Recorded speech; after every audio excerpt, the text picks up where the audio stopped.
I was born blessed in many ways, including with beauty. Growing up, I was approached to model and to act too, but somehow I seemed to know it wasn't going to be my way.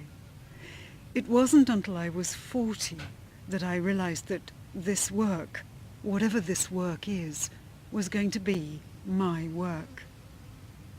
Doing this work, I faced enormous personal challenges and also very great physical challenges. The physical challenges robbed me, at one stage anyway, of my looks, of my conventional beauty. I was working with a group one day, teaching them, in fact, meditation, when I happened to look at my own energy.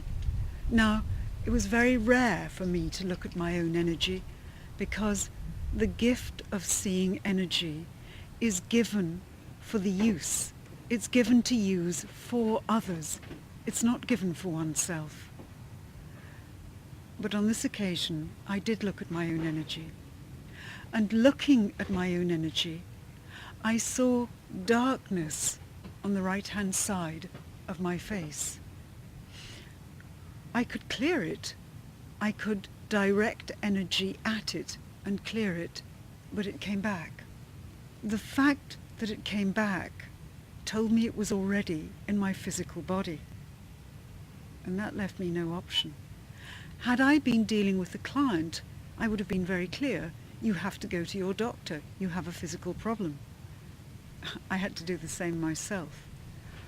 You can imagine what it's like going to a doctor. You can't exactly say, I see darkness around my head. But I did the best I could. And I was pretty much disregarded. I saw a great many doctors, both conventional and alternative, and I heard some pretty strange stories. All of the alternative doctors I saw interpreted what was wrong with me in terms of their own discipline or even in terms of their own history. So, for example, I saw a Chinese doctor and she was convinced I had hepatitis or I'd had hepatitis, and she was so sure of this because her mother had had the same, and she said that my symptoms were exactly the same as her mother's. Anyway, it simply wasn't true. It wasn't the case.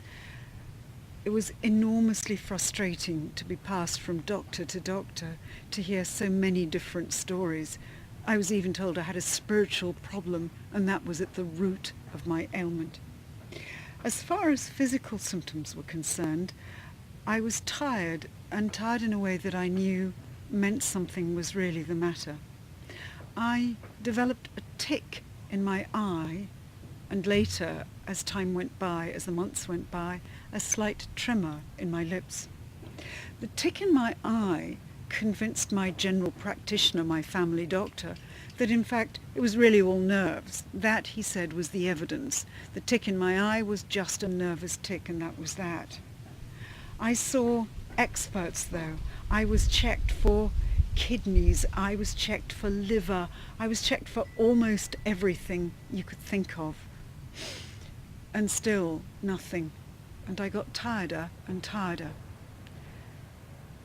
Throughout it all, I was perplexed because when clients came to me, I could say so easily what was the matter with them.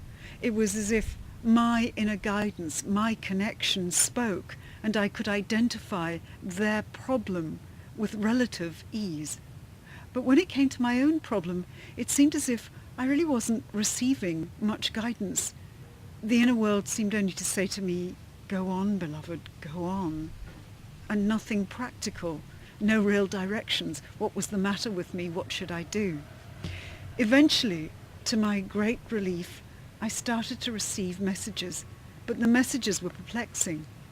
The message, in essence, was, go back to the place where you were born, and there you will find the solution.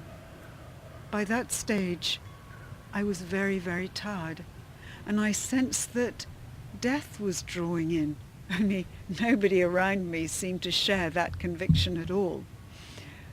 The place where I was born was Cape Town, South Africa, and I was born the 19th of February. It was now nearly Christmas, and I couldn't see how to get back. But eventually, events configured, my family stepped in, and I managed to arrange for the children to be taken care of so that I could get back to South Africa. I wasn't able to get back quite for the 19th of February, though. I arrived a little later, a week or two. I was met at the airport by my aunt, a very senior medic, and she was, as ever, hugely warm and hospitable. It was, "Hello, sweetheart, so pleased to see you." And then we started to talk about my condition, and she said, "Darling, if you think there's anything physical the matter with you, you can see anybody you like. You know, I can help you to get to see anyone you like here. But of course, you have seen so many doctors in London." And I agreed. And then the voice spoke to me again, and I thought, I have nothing to lose. I may as well tell her. So I said, "Would it make any sense to you if I asked to see the rose grower?" And she said, to my great amazement, she said, "That's a wonderful idea, of course." I was utterly amazed. "You know who I mean?" And she said, "Yes, of course I know who you mean. Solly Marks. He loves growing roses. They're his passion. Everyone knows that. And he's a world-famous gastroenterologist, and given your problems with eating, he's probably just the man for you to see." I was, of course, dumbfounded. I had no idea who this man was or that he was a rose grower, but the information had come to me from the deepest level, and I had trusted in saying it. Anyway, she went to the phone and she picked up the telephone and she said, "I'll call him now and we'll see." And she called him and a conversation followed, and then she came back and she said, "I'm really sorry, but he's away. He's on holiday. He went on holiday on the 19th of February, but he'll be back in a couple of weeks." Now, the instruction had been, go back to the place where you were born and go back by the time of your birthday, which was the 19th of February. I was astounded. But I waited 2 weeks. And I waited 2 weeks in the sun, and it was beautiful, and I felt much better, but still I knew I wasn't right. Soon, though, Solly Marks was back, and I had an appointment to see him at Hrutskier Hospital. I was nervous going in to see him because I'd seen so many doctors and been told either ridiculous things were wrong with me, things that I knew weren't the matter, or I'd been told that nothing was the matter. He was lovely. He was very casual, very relaxed, and he looked at me and he said, "Don't worry, we'll find what the matter is." And I said, "If you can't find anything organic the matter, I'll have to accept that it really is something to do with my nerves, that I am neurotic in some way." And he shook his head and he said, "No, you don't seem neurotic to me." And we talked a little more, and he grumbled about my blood tests, what had and hadn't been done. And then he said to me a wonderful phrase that I've never forgotten. He said, "Why are you winking at me? I'm very susceptible to flattery, but why are you winking at me?" I almost cried. I said, "I'm not winking at you.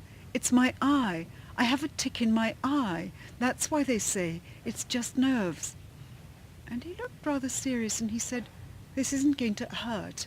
And he picked up a piece of cotton wool and he came round to me. What he did was he touched my eye with a piece of cotton wool. I never felt anything, and my eye didn't blink. And that gave him, as a doctor, enough information to have a pretty good idea of what was the matter with me. My eye didn't blink because the reflexes were gone. I didn't feel anything because I'd already lost the sense in that eye of feeling. Anyway, Dr. Marks knew that he needed to get me to neurology, and he needed to get me there quick. And it was a very bad time to approach the neurology department because they had a major conference going, but everyone was marvellous. Very soon I was seen by a neurologist. I was put in an MRI machine, and what they saw was clear.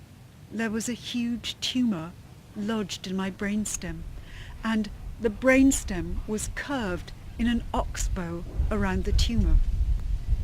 Now everyone was really serious. They told me that I had weeks to live, that if the tumour wasn't removed, I would die. And more than that, they told me that the tumour shouldn't be removed in South Africa because they didn't have the equipment for that sort of operation, and that it wasn't seen often enough for it to be carried out, for them to carry out such a serious operation of that sort. And I went back to England. It didn't seem as if anyone was very keen to operate on me in England either. So I ended up in Los Angeles, where one of the American experts in dealing with acoustic neuromas runs a clinic. At the house clinic, they removed an enormous acoustic neuroma, a neuroma the size of a peach. But it was removed at a cost. I lost my hearing on the right-hand side, so I am completely deaf. I lost my facial nerve too. It was severed in the operation, although a nerve was inserted at the same time. But I gained my life. It took weeks, months, and years to recover. I had to learn to talk again. I had to learn to walk again because my balance was gone. And the nerve first had to grow back, and then as the years went by, I went through a number of operations to restore this side of my face. But it was, paradoxically, the most extraordinary, positive experience, because I didn't just gain my life, it gave me a new perspective on life, not simply a gratitude for being alive, but the ability to see life from a different perspective. As a beautiful woman, I'd been the object often of admiration, of envy, and certainly of attention. Disfigured as I was after the operation, it was those who identified with my disfigurement who came to my help. I remember clearly there was an incident in the early days when I stood waiting to cross a road. Now, for a start, I couldn't make out where the curb ended. I had lost my depth perception, so I didn't know where to step. And turning my head made me dizzy, so looking for the traffic, where was it coming, was difficult. And an old woman, a woman I would have called a bag lady, stepped up to me and offered to help me cross the road. It was a different sector of humanity that showed themselves to me, and I was enormously grateful. So for so many reasons, it was hugely positive. And then, as the years went by, indeed, my looks came back. I recovered my face. Of course, it never recovered completely. But I had marvellous surgery, and it's recovered to a very remarkable extent. I was also very fortunate to hear from one of my friends at perhaps the time when I was most disfigured, that my facial disfigurement gave me the opportunity to shine through. He told me, now that your face is affected, you shine through in a different way. It really is you and your own inner beauty that comes through. It was a wonderful sentiment, and I never will forget it. And I'll always be grateful for the opportunities that the great hardship I went through gave me. It's not a soppy sentiment.